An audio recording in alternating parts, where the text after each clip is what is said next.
ஒன்னும் யோசிக்காத பவி, கையெழுத்து போடுமா. அப்பா சொல்றேன்ல.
அவ்வளோதாம்மா, இது போதும்.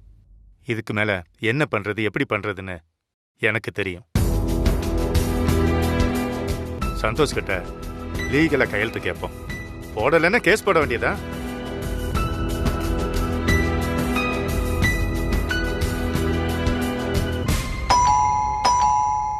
வந்துட்டேன்.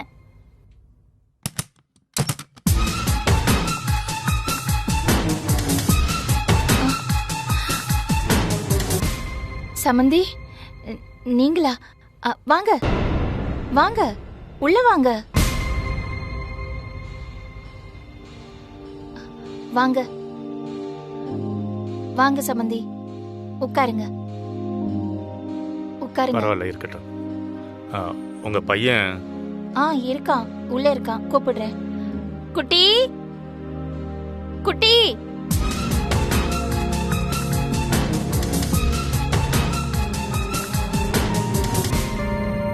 வந்திருக்கான், வா.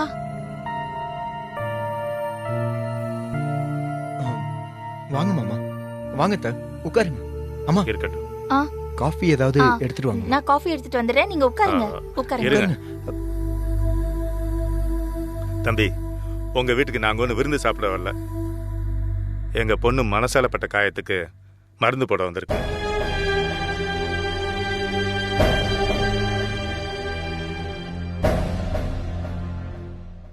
சமந்தி, நீங்க என்ன பேசுறீங்கன்னு எனக்கு ஒன்னும் புரியலையே. சூப்பருங்க. இப்படி ஒன்னும் தெரியாத முகத்தை வச்சுக்கிட்டு பேசுற வித்தையெல்லாம் எங்களுக்கும் கொஞ்சம் சொல்லிக் கொடுங்களேன்.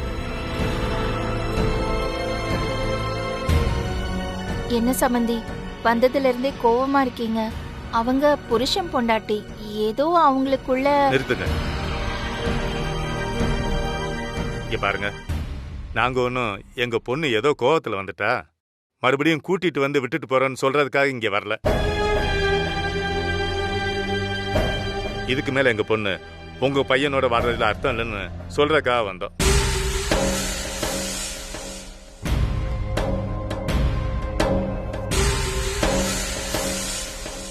மாமா, மாமா நீங்க என்ன சொல்றீங்கன்னு எங்களுக்கு புரியல.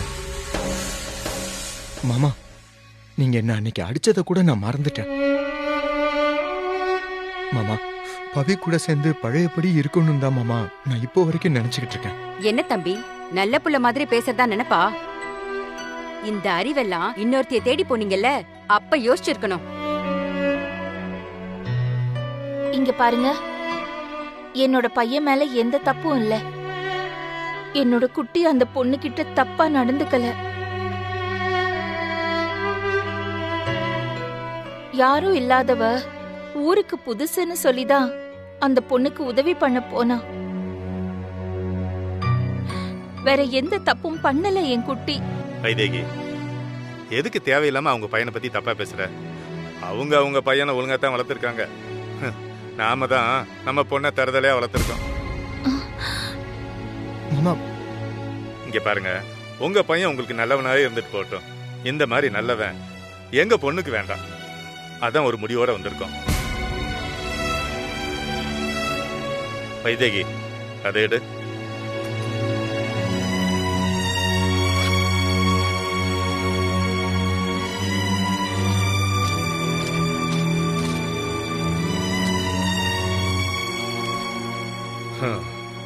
இனிமே எங்க பொண்ணு உங்க பையனோட வாழ மாட்டான். அதுக்கு தான் இந்த பிரச்சனையை இனிமே இழுக்க வேண்டான்னு டைவர்ஸ் நோட்டீஸோட வந்திருக்கோம்.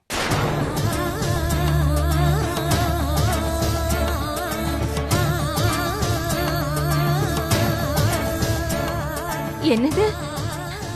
டைவர்ஸ் நோட்டீஸா?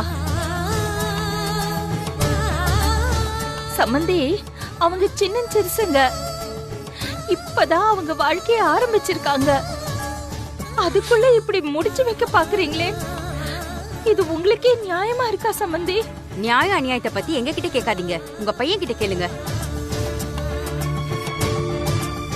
இங்க பாருங்க, இனிமே பேசுறதுல எந்த யூஸும் இல்ல.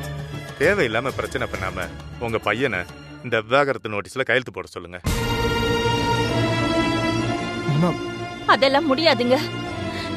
எனக்கு ஏதோ தப்பா நடக்கிற மாதிரி தோணுது.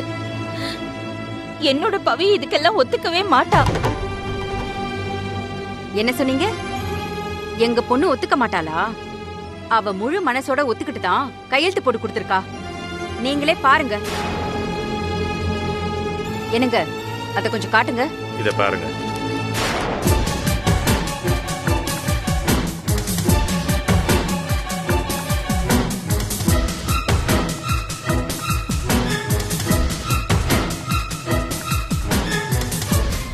இல்ல இல்ல, நான் நம்ப மாட்டேன். நான் நம்பவே மாட்டேன். என்னோட பவி முழு மனசோட இந்த கையெழுத்த போட்டுக்கவே மாட்டா. நீங்க ஏதேதோ பேசி அவளை சம்மதிக்க வச்சிருக்கீங்க. உங்களை கெஞ்சி கேட்டுக்கிறேன், இந்த பிஞ்சு மனுஷங்களோட வாழ்க்கையோட விளையாடாதீங்க. இது பாருங்க, இந்த பாவம் உங்களை 7 ஜென்மத்துக்கு சும்மா விடாது. என்னம்மா, சாபம் வர்றீங்களா? இதுக்கெல்லாம் நாங்க பயப்பட மாட்டோம். எங்களுக்கு எங்க பொண்ணு வாழ்க்கை தான் முக்கியம். அவ இவங்க கூட சேர்ந்து வாழ்ந்தா நல்லா இருக்க மாட்டான். அதான் நாங்க பிரிச்சிடலான்னு முடிவு பண்ணிட்டோம். மாமா,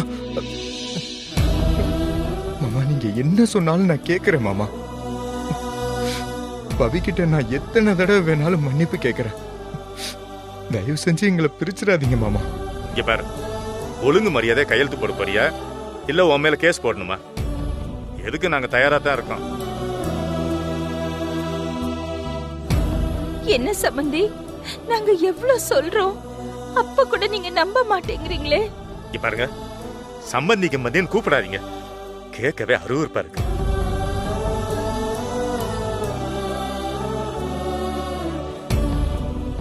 ஒழுங்கு மரியாதையா உங்க பையனை கையெழுத்து போட சொல்லுங்க. மாமா, என்ன மாமா நீங்க? டேய் சந்தோஷ், அவங்கிட்ட என்னடா கெஞ்சிக்கிட்டு இருக்க? டேய், பொண்ணை பெத்த உனக்கே இவ்வளவு திமிர்னா எங்களுக்கு எவ்வளவு இருக்கும்? தாத்தா, சரி, ஏதோ சின்ன பிள்ளைங்க, நம்மளால அவங்க வாழ்க்கை கெட்டு போயிடக்கூடாதுன்னு நான் பாட்டுக்கு எதுவும் பேசாம இருந்தா, நீ பாட்டுக்கு வந்த உடனே தாம் தூம்னு குதிச்சுக்கிட்டு இருக்க.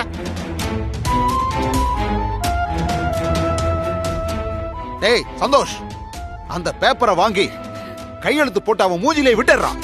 அப்பா அப்பா அப்பா, கொஞ்ச நேரம் சும்மா இருங்கப்பா, நாங்க பேசிட்டு இருக்கோம்ல. இத பாருங்க, அப்பா பேசினதை நீங்க ஒண்ணும் மனசுல வச்சுக்காதீங்க. அவர் தான் அவ்வளவு ரோசமா சொல்றாருல்லம்மா, எங்களுக்கு என்ன?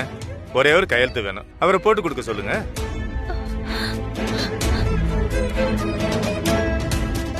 லட்சுமி, இவங்கிட்ட என்ன கெஞ்சிக்கிட்டு இருக்க? அவன் பொண்ணுக்கு அவனால நல்ல வாழ்க்கை அமைச்சு கொடுக்க முடியும்னா நம்ம பையனுக்கு நம்மளால ஒரு நல்ல வாழ்க்கை அமைச்சு கொடுக்க முடியாதா என்ன? இங்க பாரு, வீட்டு மேல சோத்த போட்டா 1000 காக்கா. என் பேரனுக்கு என்ன குறைச்சல? இவ இல்லன்னா வேற ஒருத்தி கல்யாணம் முடிச்சு வைக்கிறேன். அப்பா அப்பா, நான் உங்ககிட்ட கெஞ்சி கேட்டுக்கிறேன், கொஞ்சம் அமைதியா இருங்கப்பா. அப்பா, பிரிக்கிறது ரொம்ப சுலபம், ஆனா சேர்த்து வைக்கிறது ரொம்ப கஷ்டம்பா. கொஞ்ச நேரம் பேசாம இருங்கப்பா. மாமனாரு மருமகளும் சேர்ந்து என்ன நாடகம் போறீங்களா? இங்க பாருங்க, தேவையில்லாம பேசாம முதல்ல கையெழுத்து போடுங்க, இல்லன்னா நான் கோர்ட்ல பாத்துக்கிறேன். சொல்லுங்க, முடியுமா முடியாதா?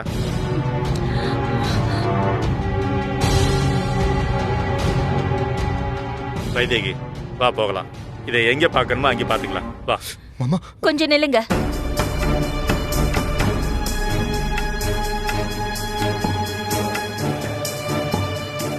அந்த நோட்டீஸ கொடுங்க.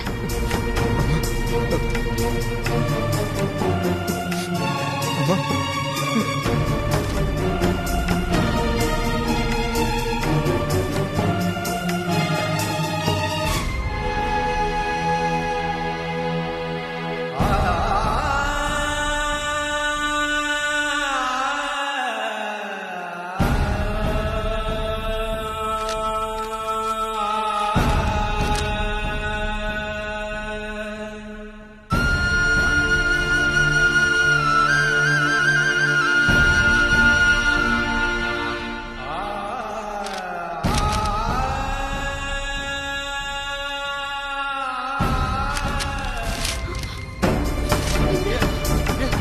ஏங்க, என்னங்க?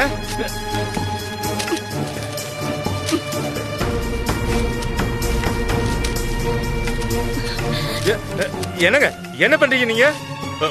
உங்களுக்கு என்ன புத்தி கித்தி கெட்டு போச்சா? அடுத்த முறை நீங்க இந்த வீட்டுக்கு வரும்போது என்னோட பவியோட தான் வரணும். என்னைக்கு இருந்தாலும் பவிதான் இந்த வீட்டோட மருமகள்.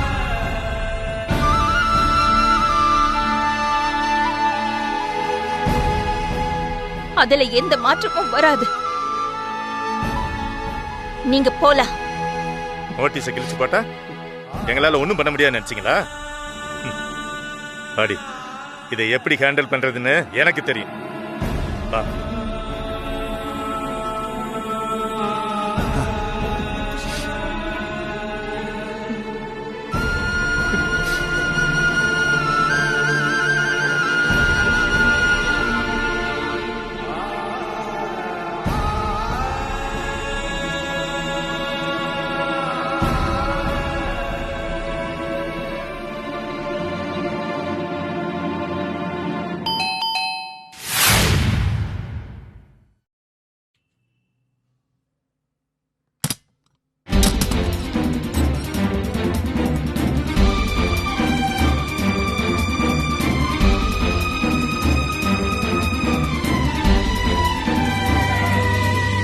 நில்லு பவி, என்ன பாரு பவி. என்ன பவி, நீ பண்றது உனக்கே நியாயமா இருக்கா? செஞ்ச தப்புக்காக மனசு வருந்தி குட்டி உன்கிட்ட பல தடவை மன்னிப்பு கேட்டுட்டானே. எப்போ ஒருத்தர் செஞ்ச தப்ப உணர்ந்து மன்னிப்பு கேக்குறாங்களோ அப்பவே அவங்கள மன்னிச்சிடணும் பவி. புருஷன் பொண்டாட்டிக்குள்ள 1000 பிரச்சனை வந்தாலும் அத பேசி சரி பண்ணிடணும். வீட்ல இருக்கிற பெரியவங்க ஒன்னா சேர்த்து வைக்கிறதுக்கு போராடுறதுதான் நானும் பார்த்திருக்கேன். ஆனா உங்க அப்பா அம்மா 2 பேரும் உன்னையும் குட்டியையும் பிரிக்கிறதுக்கு குறியா இருக்காங்க. அதை எப்படி சொல்றதுன்னு டைவர்ஸ் பேப்பர்ல கையெழுத்து வாங்குறதுக்காக இப்ப வந்தாங்க பவி. இதெல்லாம் நல்லா இல்ல பவி. உங்களுக்கு உங்க புள்ள எப்படி முக்கியமோ அதே மாதிரி என் அம்மா அப்பாக்கு அவங்க பொண்ணு ரொம்ப முக்கியம். அதனாலதான் உங்க குட்டி தப்பு செஞ்சதை எங்க அப்பா அம்மானால ஏத்துக்க முடியல. அதுக்காக தான் டைவர்ஸ் நோட்டீஸ்ல கையெழுத்து கேக்குறாங்க. பேசாம உங்க குட்டியை கையெழுத்து போட சொல்லிடுங்க.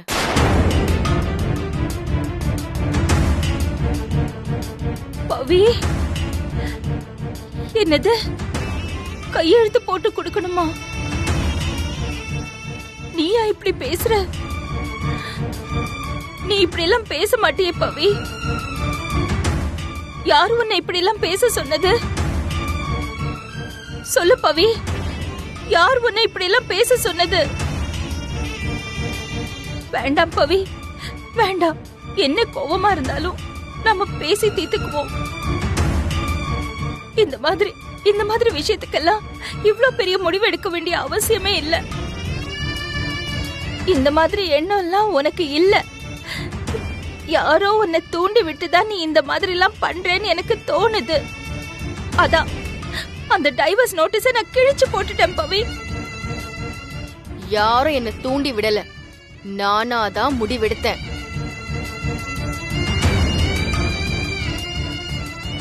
குட்டி இதுக்கு முன்னாடி எவ்வளவோ தப்பு பண்ணிருக்கானே பவி. ஆனா நீ இந்த மாதிரி எல்லாம் கோவப்பட்டது இல்லையே. உனக்கு குட்டி மேலதானே கோவம். நான் என்ன பண்ணேன் பவி? அத்தை கூப்பிடுறேன்ல, வா நம்ம வீட்டுக்கு போலாம். வா பவி.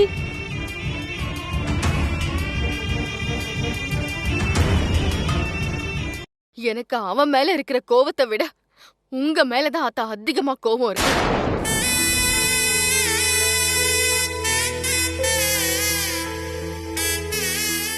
அவன் எப்பவும் என்ன பண்ணுவானெல்லாம் எனக்கு தெரியும்.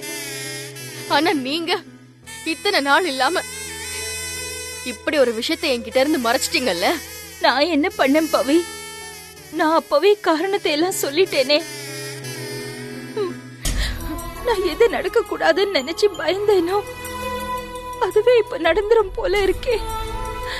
உனக்கும் குட்டிக்கும் எந்த பிரச்சனையும் வரக்கூடாதுன்னு அந்த ஆதிரா விஷயம் உன்கிட்ட நான் எதையுமே சொல்லல. நான் உன்கிட்ட மறைச்ச விஷயம் இது ஒண்ணுதானே பவி?